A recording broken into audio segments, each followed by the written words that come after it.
righty. I always do feel bad for our speakers when they have to follow such incredible stories and speakers. So thank you for sharing that. Really appreciate it. Congressman Scott Perry was elected to his third term in Congress and has represented the 715,000 citizens of the 4th Congressional District in Pennsylvania since 2013. He serves on the committees on transportation and infrastructure, foreign affairs, and homeland security. Congressman Perry is a combat veteran and has served in uniform for 35 years and currently serves in the Pennsylvania National Guard at the rank of Brigadier General, the position of Assistant Division Commander. He served in the Pennsylvania General Assembly from 2006 to 2012, has a bachelor's degree from Penn State University in Business, a master's in strategic studies from the U.S. Army War College in Carlisle. He resides in Dillsburg, PA with his wife Christy and their 2 lovely daughters. And a lot has happened since Scott's last visit. We have a brand new president. We have healthcare changes coming, potentially, a budget that's proposed, tax reform is being discussed, and continuing issues abroad with Syria and the bombing in Manchester just as a starting point. Congressman Perry will give us a legislative update, touch on some of the issues mentioned, and hopefully leave time for members' questions. Fellow Rotarians and guests, please warmly welcome our Congressman, Scott Perry.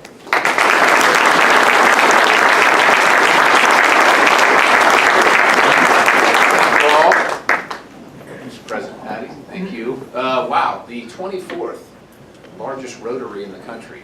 In the world. In the world, I'm sorry, in the world. We're very sensitive about it. I understand it, and it is fabulous. It is just fabulous, and I think that, oftentimes we're asked in D.C.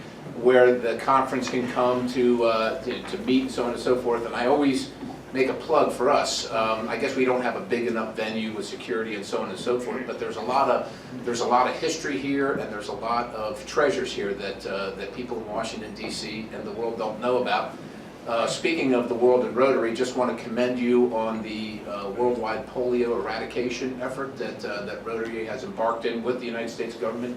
A great public-private partnership, and also with other governments around the world, and the challenge that Rotary has in that. I think you're down to maybe less than 1% or thereabout. 9 people. Is that right? We lost 9 cases. 9 cases. That is just, well, a lot of people in the world just go through the world thinking that everything is the way it is now is the way it always has been, but it's not that long ago, right, that it wasn't that way. And so thank you very much for your efforts, and I think that Rotary definitely exemplifies community service, and you folks exemplify that in your service to your community. So I was just thinking about what I might tell you about Washington, D.C. right now and some of the travails we have. Now, of course, I'm a Republican in the majority party, so it should be simple, right? Everything, we all agree, and we're all moving forward together, and there's no discord and so on and so forth, but I often find myself kind of going against the stream, right? That reminds me of this story. There was a lady that was an older lady. She was listening to the radio and listened to the traffic report, and the traffic reporter was telling her that there was somebody driving down the highway in the wrong direction and causing and wreaking all kinds of havoc and confusion and so on and so forth. And she said, well, my husband's out. I think I better call him and just make sure I let him know to be careful and be on the lookout. So she called him up on his cell phone and she said, dear, I want to let you know that there's somebody driving down the highway going the wrong direction. Be careful. And she said, and she told him that. He said, the man said, one guy driving down the highway. Heck, there's hundreds of guys driving down the highway in the wrong direction. Sometimes that's a little what it feels like right now. Going from campaigning and the rhetoric to governing with a president that generally is of your party and generally sees things the way you do is fraught with its own difficulties that I think many people don't recognize. And I'm privileged that I served in the State House for a couple terms in the minority and one in the majority, and we had some of the same struggles there with the House and Senate as Republicans, and then a governor as a Republican as well. As transitioning to governing is different. And unfortunately, what we're finding is what some people say on the campaign trail: when given the opportunity, to stand up for that, they have changed their mind, or maybe the circumstances have changed. And of course, front and center is the health care issue, the Affordable Care Act, vice the American Health Care Act, and the machinations that we went through with that. Just to let you know that every member in the last term, now there are new members in the House and the Senate since the last session of Congress, but in the last session of Congress, where I was privileged to be, every single Republican member voted to repeal the Affordable Care Act based on the context of the time, which was the self-destruction that was happening then, and we've seen it just continue to occur at this point. So I guess my frailty or my sin was in thinking that's where we would start again at this Congress, knowing that most of the people came back, and now with a Republican president that said he was interested in the same thing, but that's not how it occurred. I'm not on the Committee of Jurisdiction, and unfortunately, which means I don't get to help in the writing of the law. Now, the laws are supposed to be written in the committees. That's when you'll often hear in Washington, D.C., we want to get to regular order. And I guess in that, just like everything else we argue about, everybody has their own different definition of regular order. But generally speaking, regular order is a member brings an idea to the Congress about some legislation, whether he or she dreams it up on their own or whether their constituents bring it to them. And he says, see here in the committee, this is what I think we should do. And then the committee investigates that. They have hearings. They mark it up. They take his idea and they say, well, if we like this idea, we don't like that idea. They amend it. That's the committee process. And then it comes to the floor for a vote. And after that, that's one body of the House. The Senate must do the same thing, either consider that legislation or something similar to their own, and then conference it together, work out the differences, and send it to the president. That's my idea of regular order. Unfortunately, we've seen too often in these big bills of huge consequence, it doesn't follow regular order. The legislation is written by leadership staff and whoever else I guess they deem that are the experts, and then it is brought to us for a decision, which is literally what happened on this occasion. And unfortunately, when we got to see it finally, we started having, it was 120 some pages at the time, we started having some questions. And what we were told is, this is your only opportunity. We must move quickly. There's a deadline. It's a binary choice. You either accept the ACA as it is with all its faults, and the fact that it's self-destructing, or you vote for this. Well, many of us, myself included, had significant problems with this, not the least of which was according to the CBO and according to the leadership offices, it was going to increase the cost of health care to subscribers, to people that are paying for it. And in my mind, as I looked at it, was going to decrease access. Well, those are the two big issues for me. Access and the cost of health care. As we see, and I will tell you, for 4 years I've listened to people come in talking about their premiums, between their premium and their deductible, literally have insurance but don't have health care because they can't afford it. And having the prices go up was just something unacceptable. So we went to the speaker and we said, we got to have a discussion about this. We would like to get to regular order and have some amendments and so on. No amendments. And away we went. And the thing, as you saw, it went right up to the edge when they pulled the vote. And it was embarrassing, and it's unfortunate that that's what everybody had to see. But we felt like that we were going to make the matter worse as opposed to better, and we just could not vote for that. It wasn't about being against the president. It wasn't about being against what we had campaigned upon. It was about, actually for me, it was about being what I campaigned on, which, as I said, that I think the ACA is fatally flawed. It's fatally flawed policy, and it's driving up the cost and reducing access, and this new bill wasn't making it any better. There's some silver linings to all that. So I served for 4 years. I'm now in my 5th year. I got my first trip to the White House when I signaled that I would be a no vote, and and it is a grand privilege, I will tell you. But you look at the White House in some terms when you're going, and of course it's big and it's white and it's historic, and you're really invigorated to be there. But when you're getting called to the woodshed by the president, it has a whole different feel to it. But he was very gracious. I wasn't the only one. And we were all around the table, and it was the second meeting. The first time I thought I was going to the White House, the old executive office building right next door, which is also my first time. We had a meeting with the vice president. We told him these are our concerns.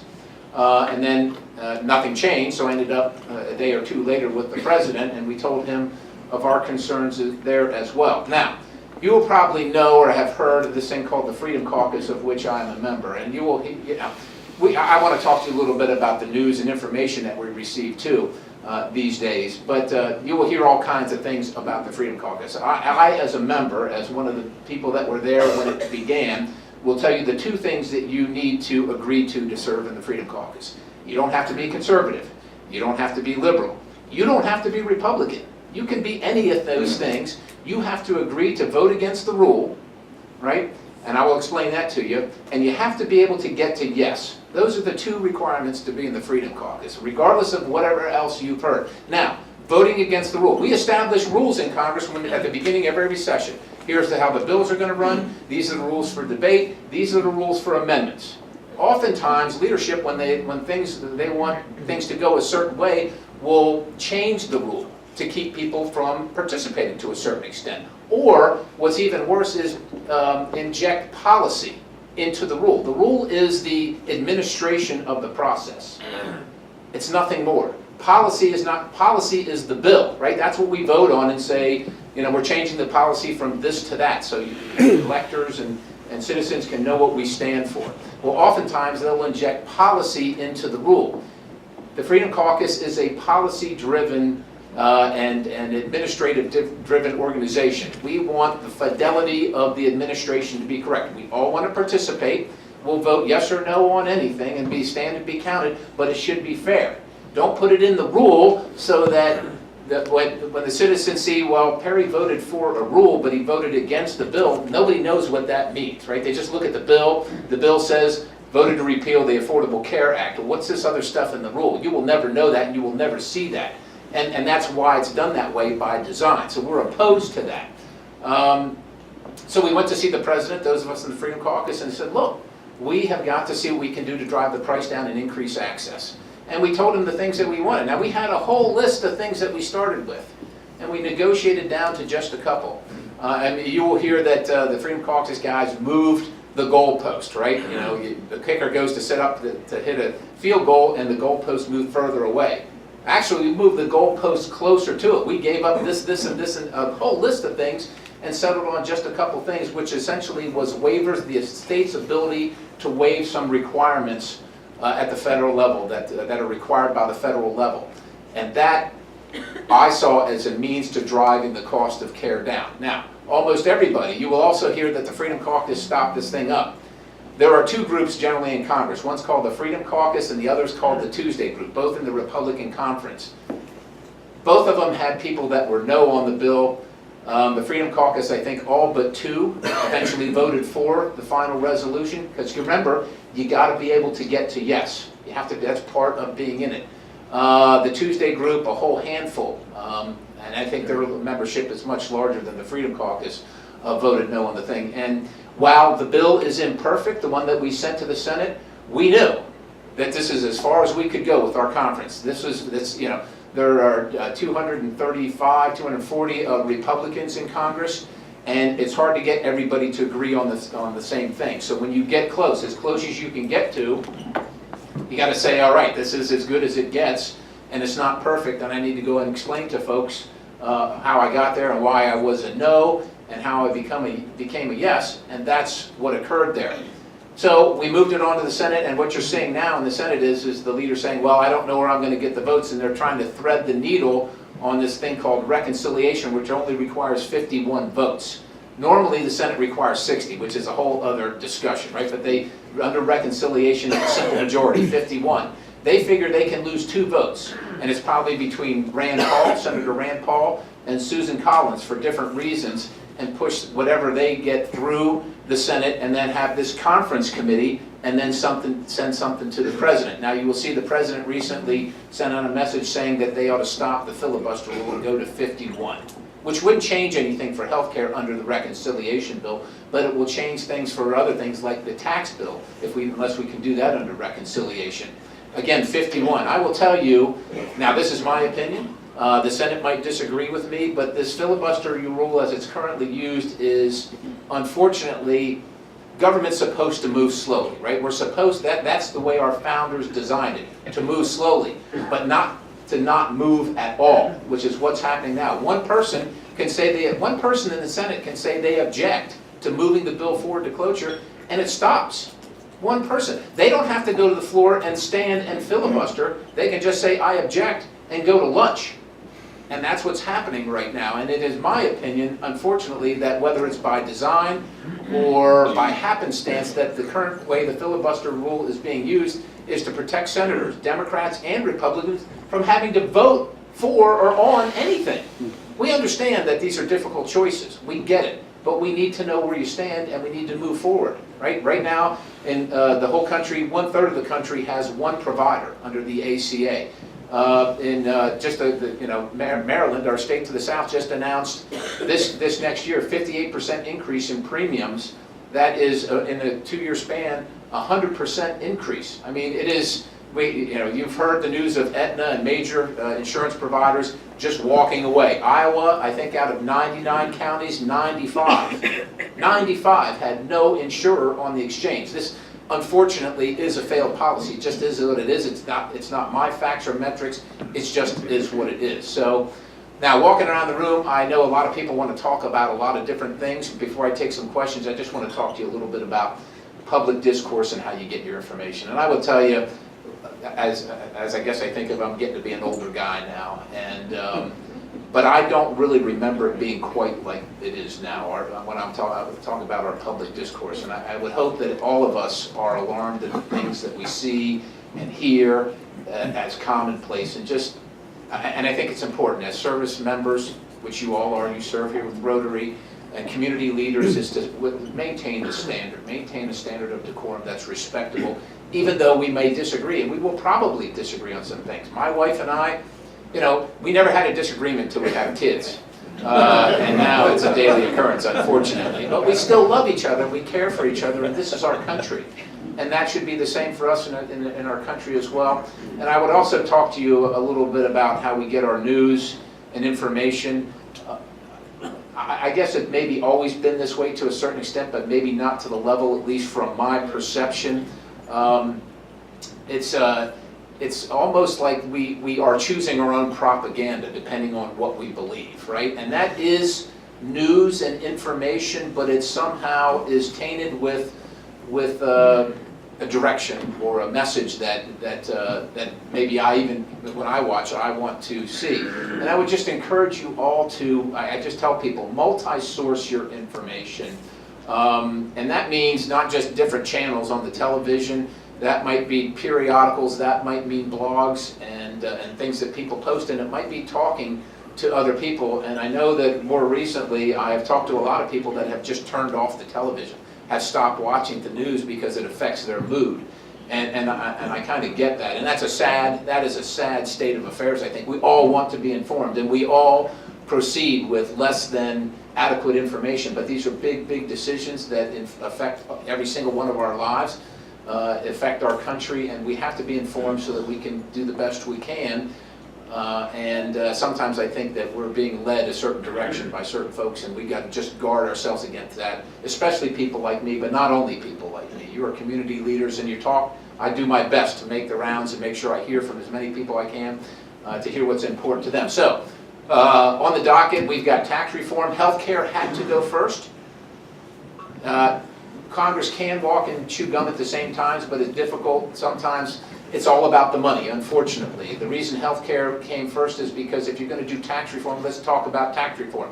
Most people, when they hear tax reform, they think tax reduction. That's what I think, right? I'm paying too many taxes. The federal government's too big. That's one of the reasons I ran. So it's not just tax reform, it's tax reduction. If you're going to do a tax reduction, we still have to keep the federal government going. Where's the money coming from? What programs are being eliminated or cleared off? One of the tenets of the health care bill is to get able-bodied individual single people back to work and off of Medicaid rolls. If they're working and gainfully employed, they would be able to afford their own health care. And that's one of the places where we can save some money, and then if we're saving money at the federal level, we can take less money at the federal level, ergo tax reform. Tax reform's on the docket right now. trying to work it through the House. Of course, there are a lot of there's a lot of diversity of thought there. You're hearing a thing maybe called the border adjustment tax, which is something after 4 years in Congress I never heard before until about 4 months ago. And it is about a 20% increase in, or not an increase, but a tariff or a fee on anything that's imported, from a motorcycle carburetor to a whole car to a pack of bananas, right? Border adjustment tax, that is meeting some pretty significant headwinds in Congress, but it's out there. But tax reform's on the table, and I will tell you, generally, only two things are sacrosanct. Only two, and marginally two. Your primary home interest mortgage deduction and your charitable contributions, right? We want to try and preserve those things, but everything else is on the table for discussion. Not on the table to be cut, but on the table for discussion, because if we're going to lower the rates for everybody, then different things are going to have to give a certain amount, and we're trying to find that sweet spot right now. So we got tax reform. I would love to see us do some kind of immigration reform. I think it's sorely, sorely needed. I will tell you, I have folks that have come here to our country legally, come to work, been invited to come work, and can't get their legal citizenship for anywhere from 20 to 70 years under a thing called the EB-3 program. That's absurd. That is absurd. So I would like to see us get to that. We have got infrastructure coming probably right after tax reform. The president wants $1 trillion. Folks, we're $20 trillion in debt, and that doesn't count somewhere between $100 and $200 trillion in unfunded liabilities. So Social Security, Medicare, Medicaid, pensions at the federal level, all those things. We don't have an extra $1 trillion. The president is talking about raising $200 billion, and maybe some of that's through repatriation from overseas, bringing profits back home, or maybe it's the gas tax, and then adding to leverage $800 billion in private spending through public-private partnerships, something that the Rotary is well familiar with, and maybe some new models. So that's on the table. And of course, defense spending. Now I will tell you, I as a guy who has proudly worn the uniform and have been privileged to do so, know that our defense needs to be maintained. I will say that, and certainly for the men and women on the line, they need to have the tools that they need to fight outnumbered and win. That's our plan. But I would also tell you that the Pentagon, by its own admission last year, identified $125 billion in cost overruns and inefficiencies. That's a good place to start as well, right? That's a good place to start as well. So everybody needs to take a look. If we want this government to be reactive, reflexive, and accountable to us, we all have to be willing to be in the conversation and have a reasonable conversation about it. And like I said, I know some people want to yell at me, and some people do yell at me. We can handle that, but I think it's important that we have a productive conversation with that. I would love to just spend the remaining time, and I got a few minutes here, Mike, to answer whatever questions you have, because that's really what you want to talk. Sir? Yes, sir. First of all, thank you for your service in the military, and thank you for your service in Congress. I support you. Now, I will ask you this.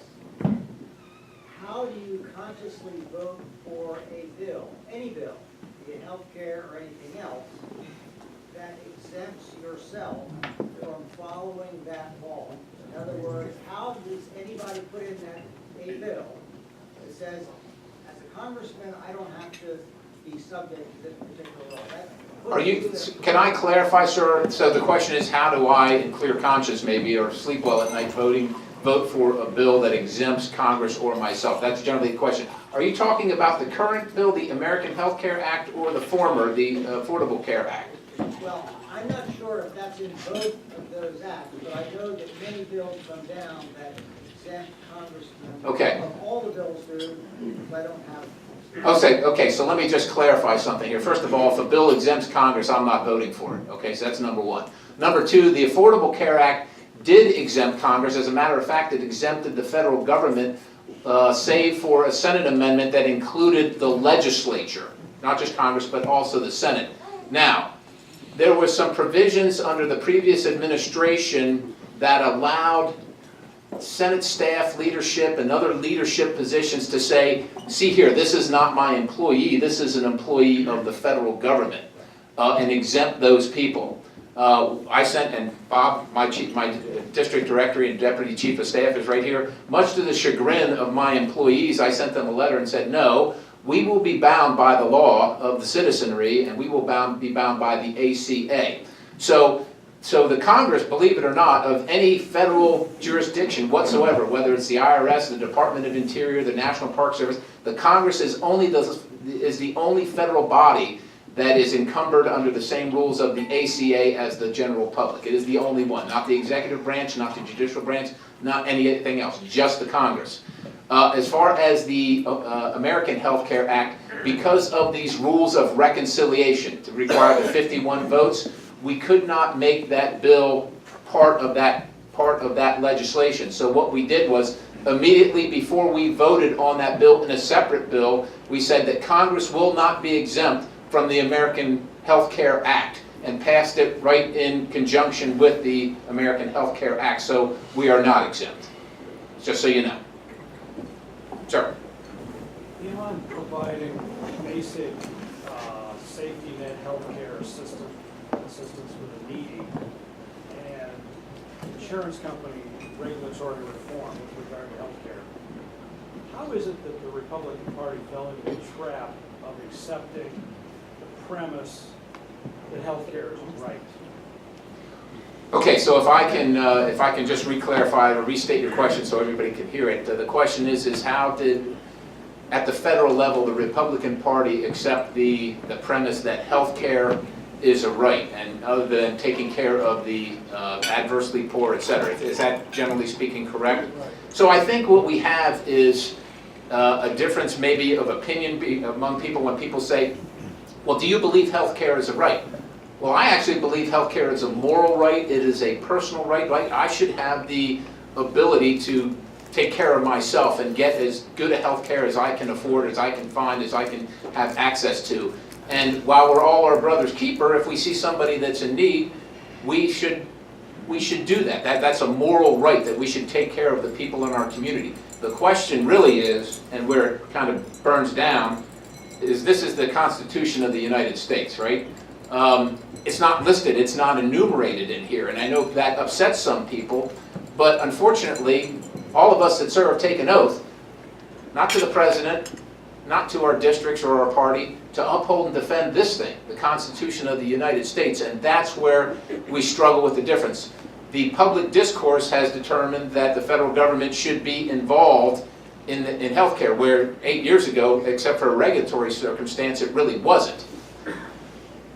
That's just the political landscape, right? 2 years ago, every Republican voted to repeal the Affordable Care Act. Hence, 2 years later, we don't have a majority that will do that, which is why we got the bill that we got. It's just the discourse and the mood and the opinions of the country has changed. Now, what I did, the amendment I supported, put a lot of that control down to the state level. Because I agree with you, sir. It is not constitutionally required. It's not in here. Providing everybody's health care is not in the Constitution of the United States. But if the states want to do that, as the founders set it up, well, they should have the right to do that, and they could adjudicate that. So the amendment I supported actually did that, took much of the control out of the federal government, out of the federal purview, and sent it to the states to decide. Would I have liked to see more? Absolutely. But once again, that's as good as we were going to get. And under the current context of the thing is self-destructing, the Affordable Care Act is self-destructing, I feel duty-bound and compelled to do something. I have constituents on both sides of this discussion, ones that can't afford coverage at all, and ones that have coverage but can't afford health care. There's got to be something in the middle there, and to me, as imperfect as it is, we must act. So I got it as far as I could. And I was touted, even in town here, as one of the problem children, right? That couldn't get on board and couldn't be helpful and wouldn't support the president and so on and so forth. But I read the bill. I read the bill 3 times. Next question. Oh, come on. Sir. Now, just on the aside, do you have any thoughts on national binding referendums on certain issues, such as health care? What are my thoughts on binding referendum on certain issues?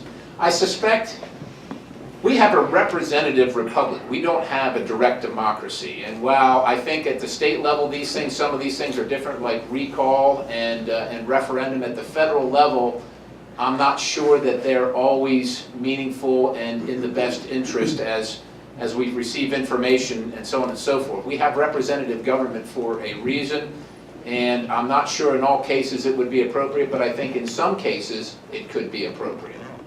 But then again, that's a constitutional amendment. I certainly fully support amending the Constitution or that effort where appropriate, and I would look at it issue by issue, but that's what it requires, an amendment to the Constitution.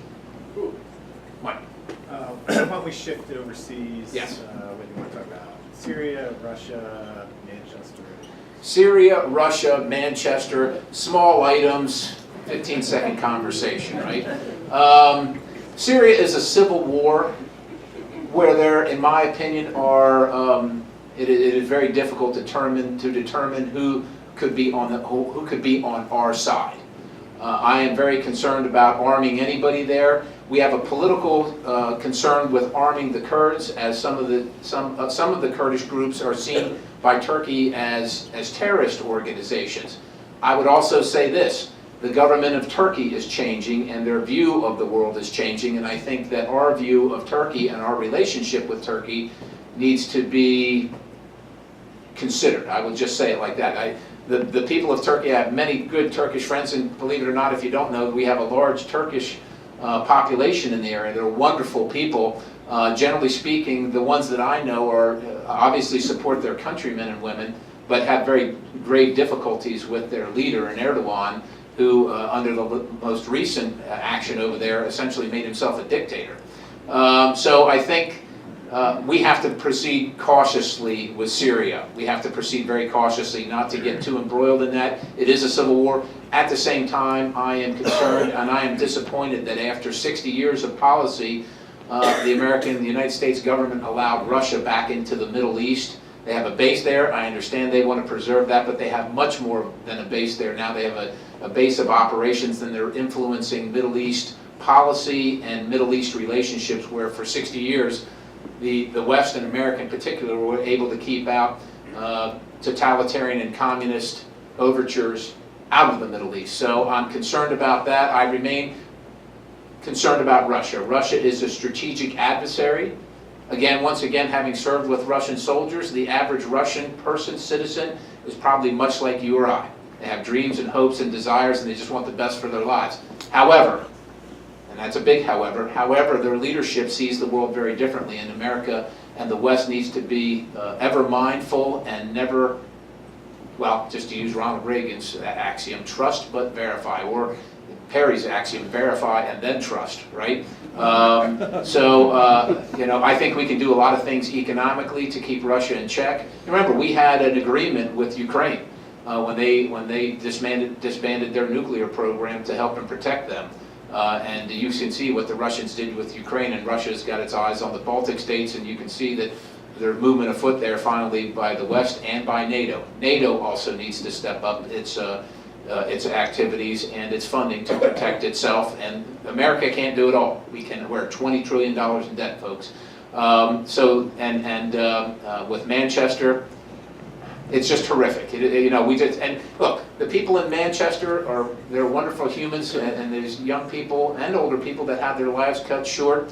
Let's not forget that people in Baghdad yesterday, I don't know what the death toll was yesterday in Baghdad, and it's a daily occurrence. It's a daily occurrence around the world. While ISIS might be losing territory geographically, Al-Qaeda, the original, right, that we're familiar with, is more powerful now than it was on 9/11. Let's not forget that. And Osama bin Laden's son is now getting involved. So we have to be ever vigilant. I will tell you that I do call it Islamist extremism or fundamentalism. I do call it that. There is one binding thread through all these things, and to turn our face away from that and disregard it, we will do so at our own peril. And I think that the President is right to try and secure the nation, to look at our vetting processes from countries that show problematic ties to terrorism, like Iran, like Syria. And our job is to uphold and defend this Constitution and keep the American citizens safe. And that's how I view that, and that's how I think we should view that. So I think it's an important issue that we need to face head on, and not mince words over it. It is unfortunate, but the last thing, as horrific it is, whether it's in Manchester or whether it's in Baghdad, we don't want to see it come to our shores at all. And we must do, I think we're duty bound to do everything we can to ensure that that is the case and to minimize it wherever we can elsewhere as well. One more? Somebody asked me, sir. I've read that certain members of Congress, perhaps you included, are somewhat skeptical about the influence of humans on climate change. And my question is, how can you, or people, if they in fact ignore, if you will, the efforts and expertise of thousands of people who've been studying this since the 1980s or so, and still think that maybe this isn't happening? I would say, once again, I would just reiterate my plea that everybody multi-source their information. I have a lot of folks that come in with the same concerns as you do. We hear them out. They present their facts. And facts are facts, right? Facts don't know Republicans or Democrats, liberals or conservatives, the day, whether it's day or nighttime. Facts are facts. But we must consider all the facts. And when we constantly hear or regularly hear about reports where, maybe you didn't know this, but I'm happy to provide the information, going into the Paris Climate Accord, NOAA, the National Oceanic and Atmospheric Administration, was seen to have, and has proven to have, altered the data that was going to be sent to, was taken for, was sampled for, strictly and expressly for that meeting, and altered the data, which then altered decisions. That brings great pause. I think, certainly as humans on the planet, we have an effect. The question is how much effect, how can it be proven, and what to do about it? Whether you're a conservative or a liberal, Republican or Democrat, we all have a duty to make sure that we clean up after ourselves and keep our Mother Earth clean and safe. We all have that duty. Just because you're a Republican doesn't mean you want your children to breathe dirty air or drink dirty water. But there's a responsible way of doing this, and we have to have the correct information, not information that is driven, in both cases sometimes, by people with an ideological provision towards an outcome. And so I'm happy to have the conversation with you or anybody, but I've got countervailing information to some of the information that is brought to me. So I appreciate your time. Thanks for all you do for your community, for our community. God bless you.